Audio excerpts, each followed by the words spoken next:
กองบัญชาการป้องกันความสงบแขวงสะระวันได้เข้าวางพวงมาลาและกระตาดอกไม้อยู่อนุสรณ์สถานประธานไกรสอนพรหมวิหารและอนุสรณ์สถานองค์แก้ววีรบุรุษของศาสตร์ลาวก่อนมีพักน้ำผ้าเนื่องในโอกาสวันสั่งตั้งกำลังป้องกันความสงบประชาชน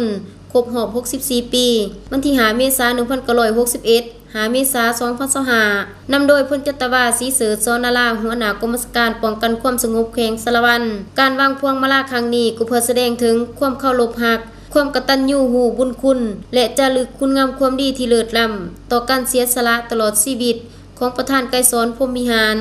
ท่านองค์แก้ววีรบุรุษของศาสตร์ลาวก่อนมีพักน้ำผ้าได้อุทิศชีวิตเดือดเนื้อเหือแห้งและซุ้มใส่สติปัญญาเขาในการนำพาขบวนการต่อสู้ต้านการหุกห้านของพวกลาวเมืองขืนแบบเก่าแบบใหม่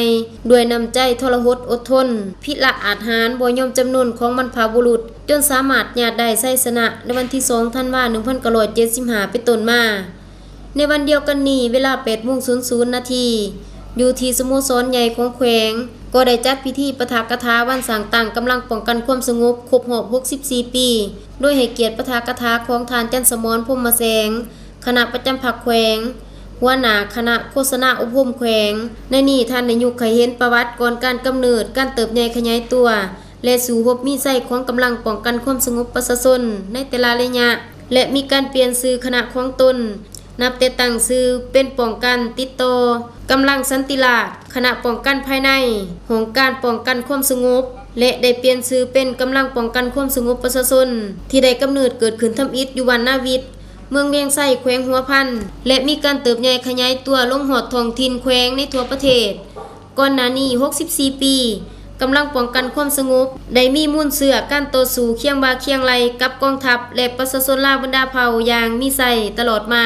โอกาสนี้ท่านจันสมรพรหมแสงคณะประจำภาคแขวงหัวหน้าคณะโฆษณาอบรมแขวงสะระวันยังได้เน้นให้พนักงานนักเลงแกนสารแผนกการอ้อมข้างแขวงสมาชิกพรรคนายและพลทหารนายและพลตำรวจให้ยึดมั่นคุณธาตุการเมืองการรักษาทัศนคุณสมบัติปรับปรุงแนวคิดหันเปลี่ยนด้วยตนเองและมีการยึดมั่น3 ถาดแท้7 มูลเสือของกำลังป้องกันความสงบเสริฐสู่ลักษณะนำพาที่ดีของพรรคกำลังป้องกันความสงบให้มันคงทะนุแกนตลอดไป